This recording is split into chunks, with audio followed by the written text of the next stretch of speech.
Algumas mensagens são mais difíceis de pregar do que outras.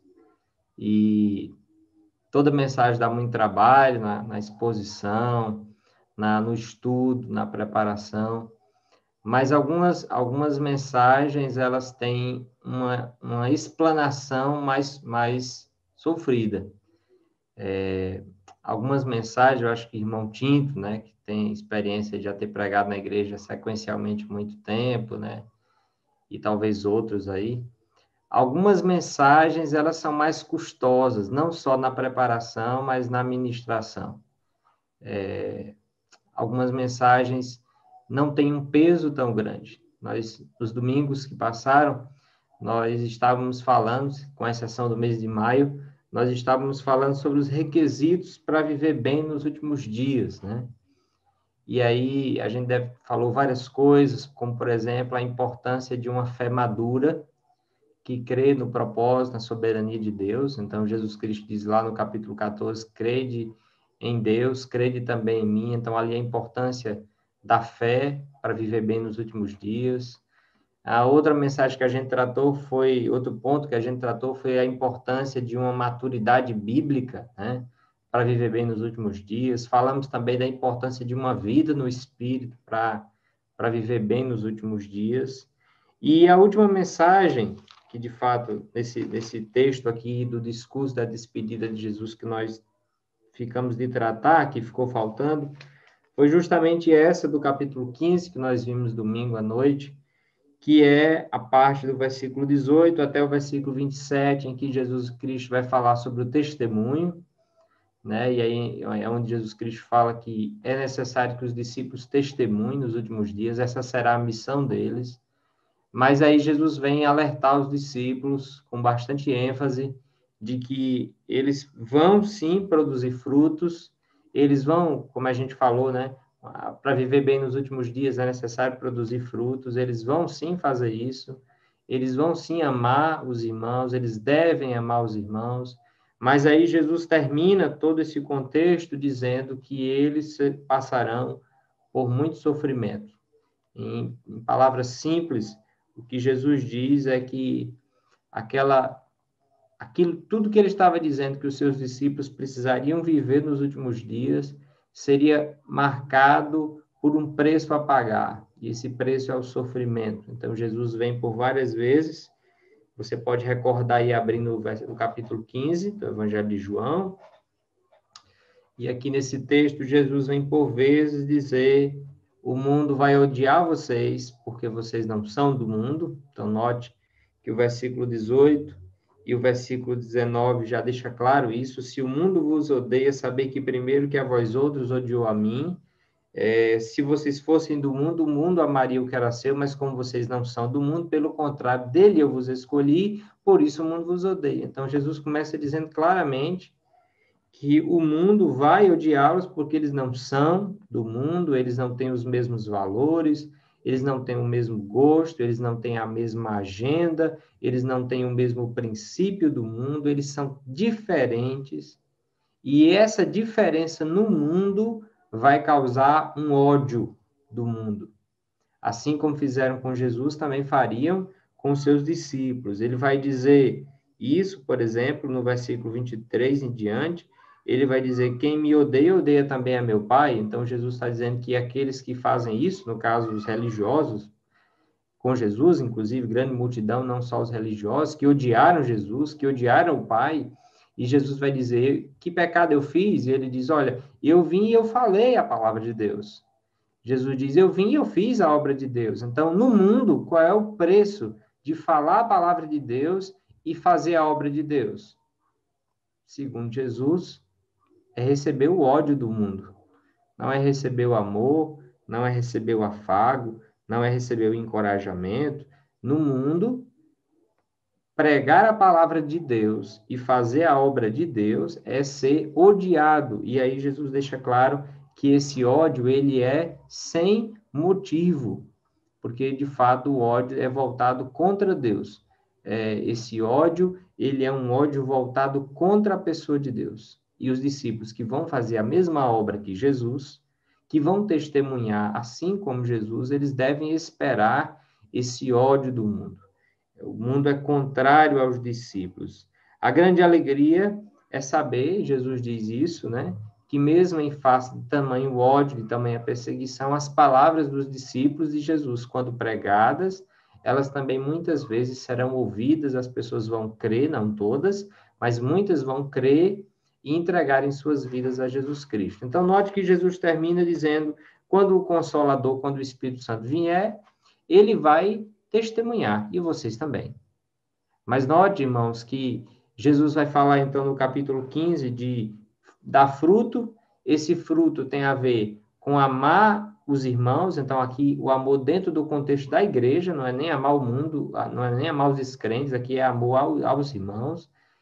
Jesus fala de testemunhar, então, produzir frutos, amar os irmãos, testemunhar. E essas três coisas, Jesus diz, no mundo, para vocês fazerem essas coisas, vocês vão passar por sofrimentos, vocês serão odiados. O mundo, o sistema do mundo, ele não vai facilitar a vida cristã.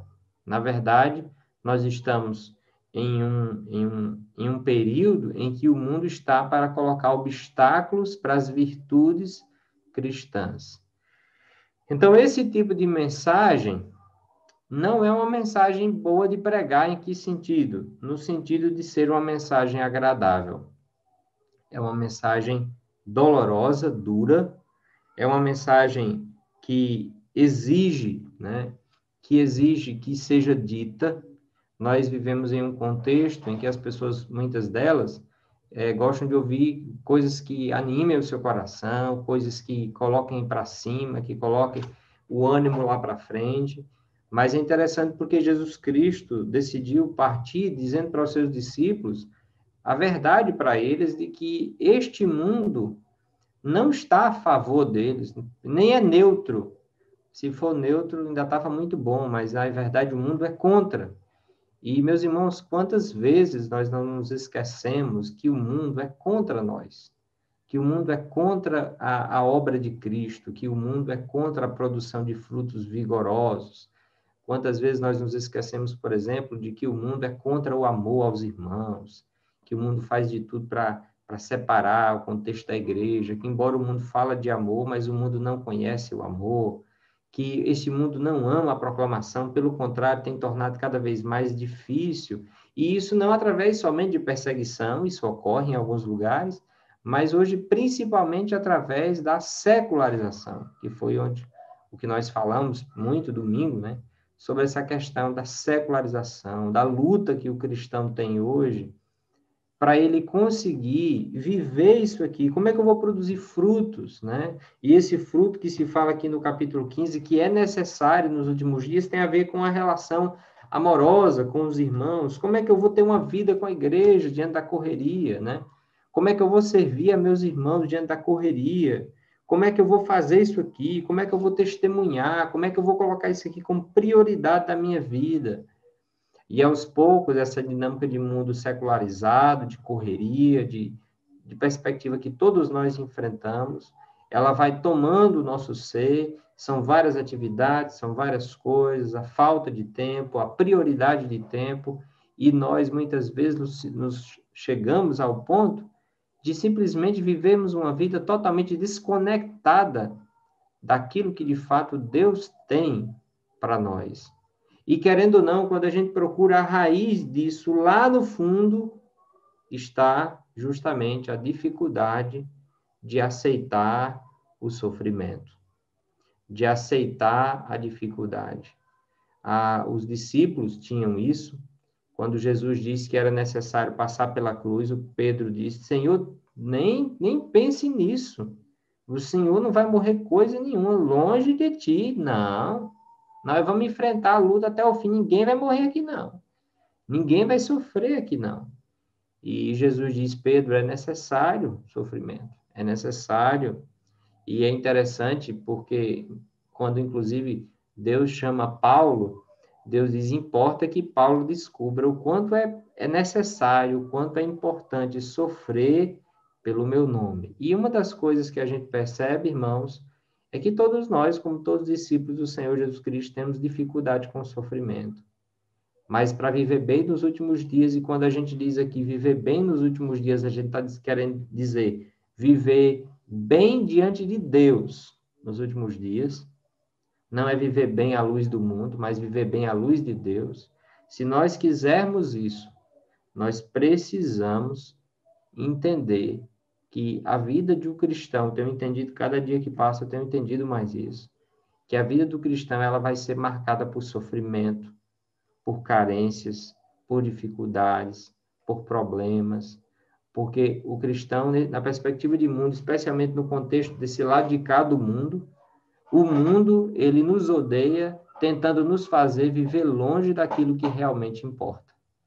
Então, aqui eu estou dando o estudo, mas ao mesmo tempo falando da pregação de domingo, quando o pregador ele vai pregar uma mensagem como essa, pelo menos na experiência de alguns que eu conheço e converso, quando a gente prega uma mensagem como essa, a gente chega em casa moído em dobro, né? Do moído a gente chega toda a mensagem, mas a gente chega em casa quebrado, porque não são verdades boas de dizer, são verdades duras, são verdades que faz a alma chorar.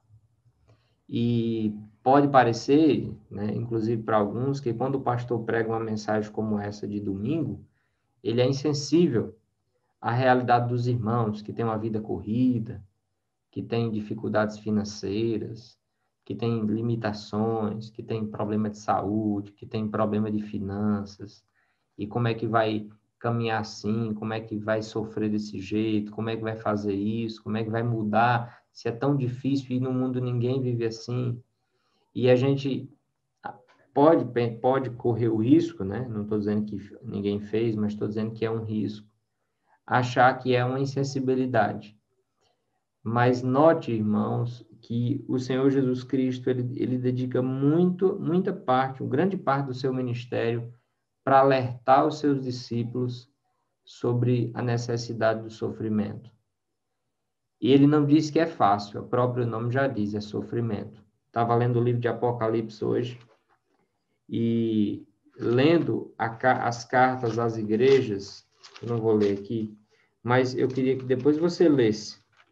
Leia as cartas às 7 igrejas de Apocalipse e procure as vezes que a palavra, que referências ao diabo, a anjos malignos, a espíritos enganadores e ao próprio Satanás aparece nas cartas.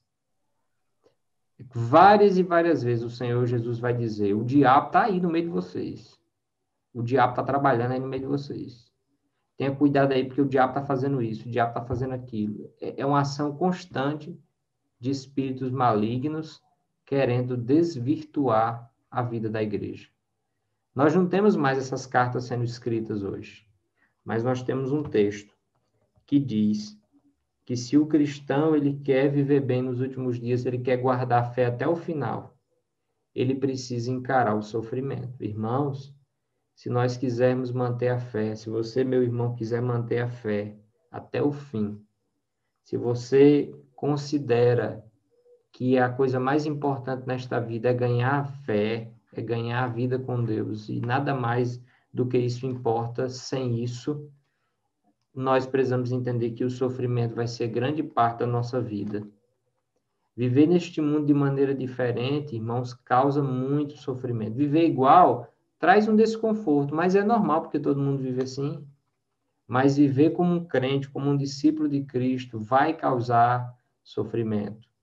E uma das preocupações que, como pastor, e domingo eu falei sobre isso, e uma das preocupações que a gente tem como pastor é perceber que aos poucos a nossa mente vai sendo moldada pelo mundo, a gente vai se adequando, a gente vai abraçando teorias, a gente vai abraçando ideias, a gente vai abraçando um estilo de vida que não nos faz sofrer como antes, que nos faz viver uma vida um pouco mais relaxada, nas coisas mais voltadas que mais realmente importam.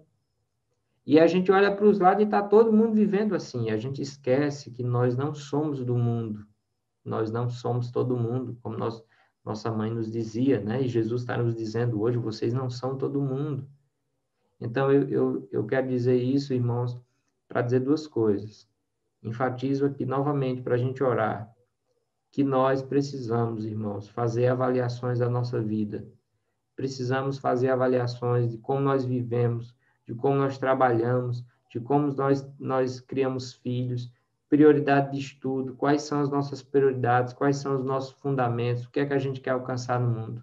A gente precisa pensar sobre isso e pensar o que é que Jesus quer dizer para nós quando ele fala, por exemplo, que vai ser necessário sofrimento. Que sofrimento? Aqui Jesus não está falando de sofrimento para ganhar o pão de cada dia. Aqui Jesus não está falando de sofrimento para outra coisa. Aqui Jesus está falando de sofrimento para perseverar. Aqui, note que é um sofrimento que o mundo não tem. O mundo sofre para trabalhar, para ganhar dinheiro, para botar os filhos numa boa escola, uma escola particular. O mundo sofre para ter um bom plano de saúde. Esse sofrimento aí é do mundo. Não tem nada a ver com crente. O sofrimento que Jesus está dizendo aqui, a perseguição que Jesus está dizendo aqui, são coisas relacionadas a um relacionamento com Ele. É coisa que o crente tem e o mundo não tem. E o crente tem que ter esse sofrimento. Então, a primeira coisa é dizer isso, né? Que a gente precisa refletir sobre a nossa vida, porque se a gente não refletir, se a gente não pensar, alguém vai pensar por nós. Eu tenho aprendido cada dia isso, que quando a gente não pensa, alguém pensa por nós. E a gente acredita que está pensando, mas tem outra pessoa pensando por nós. E a segunda coisa, como eu disse, né? A pessoa chega em casa muito ruim, e domingo, mesmo de segunda, foi um dia ruim, né?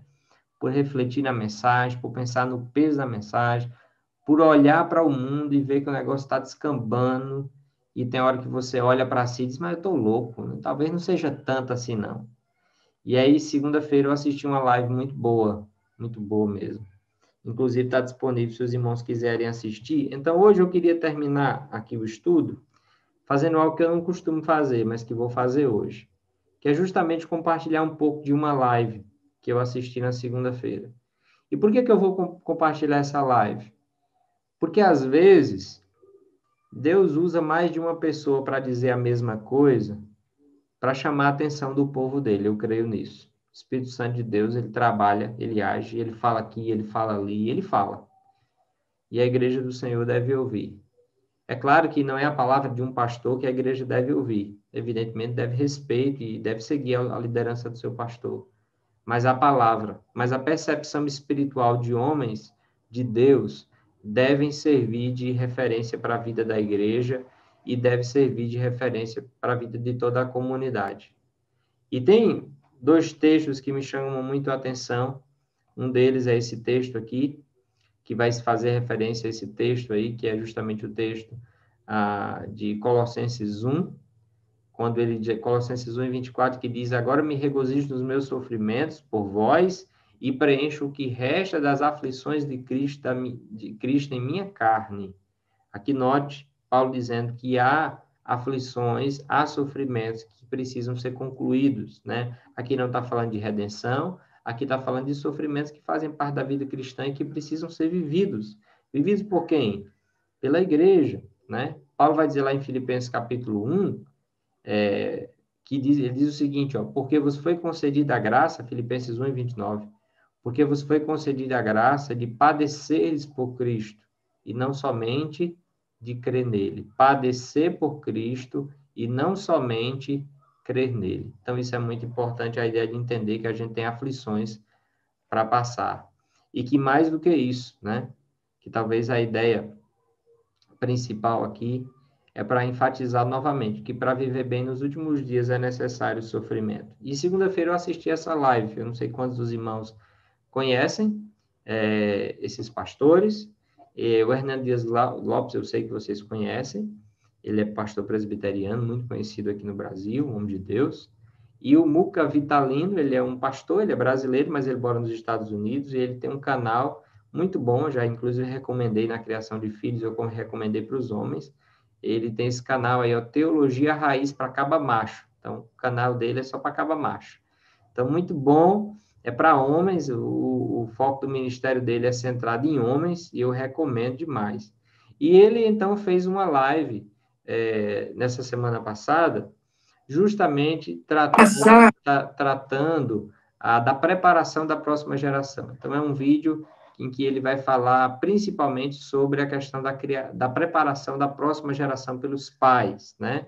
E eu queria que vocês assistissem alguns cortes, não são muitos, mas apenas alguns cortes para os irmãos terem uma noção. E eu queria que você percebesse o que esses homens de Deus falam sobre o desafio da nossa época. Passar este bastão é ensinar a palavra de Deus desde a infância. Você que conhece talvez melhor o grego do que eu, lembra lá de Timóteo, né, que sabia as sagradas letras desde a sua infância. E a palavra infância ali é brefos. E brefos descreve desde a vida intrauterina. É curioso isso, como as crianças são como uma esponja. E elas absorvem, ou bem ou mal. Se você ensinar o bem, ela vai assimilar o bem, ela vai aprendendo isso desde a infância. E verdades que tornam sábias para a salvação. Então, às vezes os pais pensam que a criança não aprende nada, não compreende nada, deixa ela crescer para depois ela ter entendimento das coisas. Não, elas vão assimilar sim. Pastor, sobre isso que o senhor está falando, eu tenho estudado muito a educação clássica, que ela tem a base na gramática, ou exatamente nessa esponja que o senhor está falando. Eu tenho estudado muito a educação clássica, que ela tem a base na gramática, ou exatamente nessa esponja que o senhor está falando. As crianças até uma determinada idade, elas de fato assimilam tanto que o sistema tão carnal que é e tão satânico que quer exatamente que nessa fase de vida as crianças fiquem o mais longe possível dos pais. É por isso que as leis estão cada vez apertando para que os filhos vão para creches e vão para escolas o mais cedo possível. Para que nessa fase, tudo que vá para a mente das crianças seja aquilo que mais na frente, na fase da lógica e futuramente da retórica, seja então utilizado pelo sistema e perdido pelos pais. Então, perfeitamente isso. Não estou conseguindo passar aqui meu slide. Passar este bastão é ensinar a palavra de Deus. Deixa eu botar aqui. Passar este bastão é... Pronto. Aqui, eu queria só fazer um comentário sobre esse aqui, né? Que é esse texto aí, não sei se vocês estão vendo, mas eu acho que estão, né? Que eu acho interessante, por exemplo, que eles concordam aqui em que alguém vai moldar o coração dos nossos filhos, né? E muitas vezes a gente não percebe isso, né? Mas que, de fato, isso ocorre, né? E eu achei interessante do exemplo da esponja, de que as crianças absorvem muito, e vocês, os mais velhos aí, devem se recordar de que, no passado, quando a gente ia evangelizar, especialmente os católicos, e aí, qual era a grande frase? Eu nasci nessa religião, essa foi a religião dos meus pais, e eu vou morrer nessa religião. É claro que a gente sabe que pai não dá salvação para nenhum filho, mas o ponto é, a geração passada, os pais eram muito mais enraizados na vida dos filhos, transmitindo inclusive as próprias crenças, mesmo com defeitos e com as limitações, do que hoje. Note a ideia, né? No passado, os pais transmitiam muito para a vida dos filhos, e isso, impregnava de uma maneira tão grande, que para você convencer alguém a sequer ler uma Bíblia, era uma luta muito grande. Só o Espírito Santo de Deus mesmo para fazer a obra. Isso se dá para o mal, isso se dá também para o bem. Aí ele vai falar outra coisa aqui que eu queria... Pensa hoje de 5 anos de idade, ela foi exposta a mais imagens e apresentações de risco do que nós na nossa adolescência. É verdade. Então, isso significa que os pais precisariam redobrar ainda mais os esforços. Por quê? O grande aspecto, penso o seguinte, se eu estiver errado, você me corrija. A Bíblia diz que os filhos das trevas são mais sagazes do que os filhos da luz. Eu não tenho dúvidas de que toda a indústria do entretenimento, seja ela da grande mídia, seja ela das redes sociais, da literatura infantil, até mesmo de conteúdos programáticos de escolas secularizadas, elas são intencionais e propositadas para dominar a mente dessa geração. Dominar a mente dessa geração. Então, desconstruindo os princípios, desconstruindo os valores, na linguagem do Salmo 11, versículo 3, destruindo os fundamentos, né? Parece-nos que a igreja cristã não tem se apercebido disso, pelo menos assim, com mais veemência. A gente falou um pouquinho sobre isso domingo, né? Sobre o desafio que é compreender que cada vez mais, né, o mundo ele está contra nós e é de forma sutil, né? Através dessa secularização que ocorre e começa já dentro do lar. Vou passar outro aqui. Assista, por favor. A primeira coisa que eu queria destacar, Samuel, é uma questão de conceito e de valores e de compromisso. Eu disse naquela palestra que você mencionou, aquela palestra é uma mensagem que eu faço uma abordagem do rei Ezequias, né? E o rei Ezequias é curioso, porque o rei Ezequias foi um homem piedoso. A Bíblia chega a dizer da singularidade dele, que não tinha ninguém antes nem depois dele parecido com ele. Mas o rei Ezequias, embora não tivesse exemplo em casa, porque o pai dele foi horrível, foi Acázias, um rei perverso, idólatra, violento, ele escolheu a ser um homem diferente, ou seja, contrariando o princípio de John Locke, que o homem é produto do meio, né? É o meio que é produto do homem. Segundo lugar, houve um momento na vida dele, ele estava com 39 anos de idade, quando ele vai enfrentar aqueles dois grandes problemas, né? Um cerco militar e uma enfermidade mortal, e ele clama a Deus. E Deus não só o liberta do poder da Síria, mas Deus o cura de uma enfermidade mortal. E Deus lhe dá mais 15 anos. 15 anos. Nesse período, no terceiro ano desse período dos 15 anos, é que nasce o Manassés. E note você o seguinte, se Deus havia dito para ele assim, põe em ordem a tua casa, e Manassés seria o herdeiro do trono, qual seria a principal missão do rei Ezequias? Era ensinar esse menino, era discipular esse menino, era transmitir a esse menino o legado que ele tinha no coração, de fé em Deus, de confiança em Deus. Se ele cumprisse Deuteronômio 6, né? De cumprir Deuteronômio 6. Então, o que acontece? Quando Ezequias morre, o Manassés tem 12 anos, ele fez tudo o contrário do pai. A impressão que tenho é que Ezequias falhou em passar o bastão para o filho. E o pecado de Manassés foi tão grave que Jeremias 15, de 1 a 4, atribui a queda de Jerusalém aos pecados passados, pretéritos de Manassés. O juízo de Deus sobre Manassés posterga para 586, quando a cidade é tomada, muita gente é morta, o templo é queimado. Então, de certa forma, o cativeiro da Babilônia nasceu dentro da casa de Ezequias. Quando os pais falham em educar os seus filhos, as futuras gerações vão sofrer as consequências do nosso erro hoje. Então, é muito grave isso. Nós deveríamos botar a boca no pó e pedir misericórdia para Deus. Que é o último. Você citou um negócio, pastor, no vídeo que eu falei, que é o retrato do que a gente vive. Né? Que a gente vibra com conquistas dos nossos filhos, que não tem problema nenhum de vibrar. Se eles passam num vestibular, se eles ganham emprego, se eles fazem coisas, se eles são campeões no torneio de futebol, tudo isso é coisa muito boa da gente vibrar. Mas parece que a nossa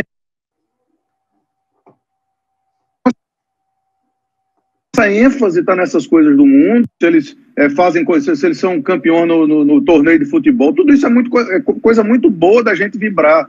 Mas parece que a nossa ênfase está nessas coisas do mundo e eu não vi. Antigamente a gente fazia festas quando uma criança era batizada, quando um jovem professava a fé. Hoje isso não tem mais tanta importância assim, né? Infelizmente.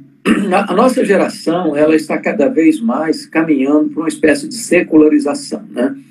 Os símbolos de sucesso é dinheiro, é projeção, é riqueza, é fama, é glória de uma coroa que murcha, de uma glória desvanecente. Então, acho que precisamos voltar aos valores do Evangelho, né? Daquilo que é eterno, daquilo que é permanente.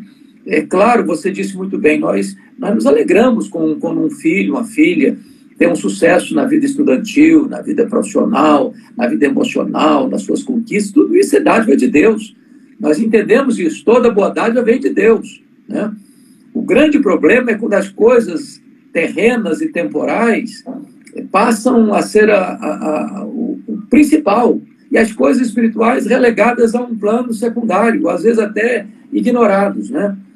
Esse alerta, Samuel, que você está dando e trazendo, e a nossa geração precisa investir nisso, rogar a Deus que a igreja de amanhã, a dos nossos filhos, dos nossos netos, da terceira, quarta, 10ª geração, se Jesus não voltar até lá, seja uma geração mais crente do que a nossa. É verdade. Ame a Deus mais do que a nossa geração. Então, acho que essa deve ser a nossa grande bandeira. Muito bem. Então, fica aí o alerta, irmãos. Esse, de fato, eu acredito que é um alerta muito interessante, que a gente precisa ouvir, né? Nós falamos um pouco sobre ele, muito sobre ele, na verdade, no domingo, né? E que, de fato, esse texto aí de Timóteo, ele é ilustrado, né? Paulo exortando Timóteo que nos últimos dias, né, sobreviveriam tempos difíceis, porque os homens seriam amigos dos prazeres e teria forma de piedade. Note que aqui não há rejeição de religião, mas há rejeição do poder de Deus para a transformação de vidas. Note que aqui não há rejeição da crença em Deus, mas há uma rejeição do preço do tomar a cruz e do seguir, né? Amigo dos prazeres é inimigo do sofrimento.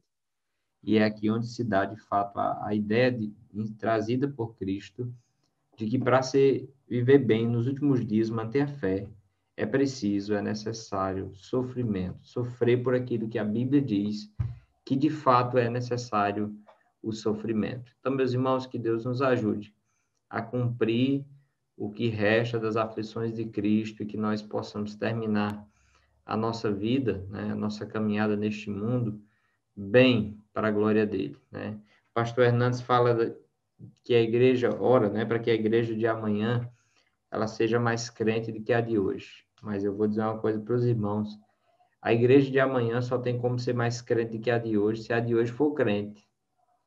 Eu olho e passei a segunda e a terça e a domingo e a segunda pensando sobre isso, fazendo uma análise à luz de Brasil, irmãos, o que está acontecendo, por onde as coisas têm caminhado, eu diria que é quase irreversível a tendência agora do Brasil. Que Deus tenha misericórdia da nossa família, da sua, e que você não permita que o seu lar caminhe ou descaminhe pelos caminhos que as famílias estão trilhando aí. Agora, para isso, meus irmãos, vai ser necessário sofrimento. Então, que Deus nos conceda a graça de não somente crer, mas a graça de sofrer por aquilo que a gente sabe que realmente é importante e que Ele nos conceda a graça de passar isso para os nossos filhos, para os nossos familiares, para a próxima geração. Amém? Muito bem. Então vamos orar e pedir a graça de Deus. Vamos orar. Ó Deus bendito, nós agradecemos ao Senhor por essa noite. Nós agradecemos porque a Tua palavra, ao mesmo tempo que nos exorta, nos encoraja. Sabemos que somos fracos, Senhor, e que precisamos da Tua exortação. Sabemos que estamos no meio de um mundo mau e precisamos do alerta do Senhor. Ó Deus, ajuda-nos, nos dá percepção do alto e que a nossa vida não tema, Senhor, em ser dirigida por Ti, pela tua vontade. Ó Deus, que o Senhor tenha misericórdia de nós.